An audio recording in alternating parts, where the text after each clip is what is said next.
Hi అండి, నమస్తే. Welcome back to our channel M J silks from Dharmavaram.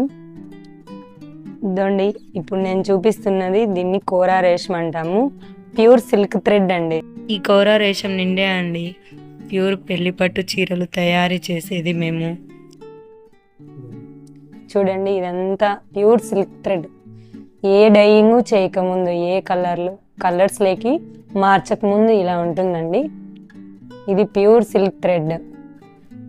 Pure శారీస్కి అంతటికి ఇవేనండి, ఇదే రేషమే అండి ఈ థ్రెడ్డేనండి వాడేది. చూడండి ఇలా వస్తుంది. చూడండి, ఇప్పుడు నా చేతిలో ఉన్నది ఒక టోక్ అండి. ఒక టోక్కి 5 కట్టలు వస్తాయి. మొత్తం 5 కట్టలుగా దాన్ని డివైడ్ చేసి మొత్తం అట్లా ఒక టోక్గా రెడీ చేసి ఇస్తారు. ఇది ముట్టుకోవడానికి చాలా స్మూత్ అండ్ సాఫ్ట్గా ఉంటుందండి. ఇది చూడండి, ఇంకొక డిఫరెన్స్ ఏంటంటే ఒక థ్రెడ్లోనే ఒక థ్రెడ్లో నైస్ థ్రెడ్లో దాంట్లోనే 2గా వస్తుందండి. దాన్నే మేము ప్యూర్ కోరా రేషం అంటాము. చూడండి, మీకు లైట్గా మేము మగ్గాలు నేస్తూ ఆన్లైన్ చేయాలా, శారీస్ సేల్ చేయాలా అని అనుకున్నామండి. మాకు ఆఫ్లైన్లో స్టోర్ ఉంది. ఇన్ కేస్ మీరు ధర్మవరం వస్తే తప్పకుండా విజిట్ చేయండి. స్క్రీన్ మీద నెంబర్కి DM చేయండి, లొకేషన్ షేర్ చేస్తాము. తప్పకుండా సపోర్ట్ చేయండి.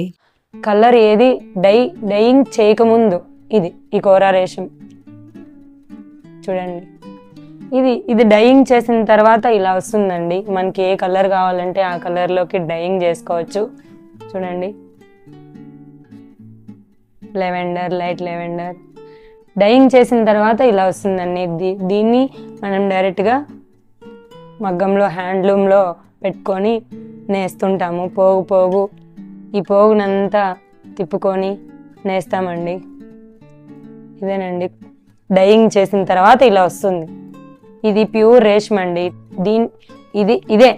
దీన్ని డైయింగ్ చేసిన తర్వాత ఇలా వస్తుంది. ఇది డైయింగ్ చేయకముందు ప్యూర్ సిల్క్ థ్రెడ్, ఇది కూడా ప్యూర్ సిల్క్ థ్రెడ్ డైయింగ్ చేసిన తర్వాత. ఆ డైయింగ్ వీడియో కూడా మొత్తం దాన్ని కలర్కి ఏ కలర్ డైయింగ్ ఎట్లా డై చేసేది కూడా మీకు వీడియో చూపిస్తాను. నేను నెక్స్ట్ వీడియోస్లో చూపిస్తాను. చూడండి.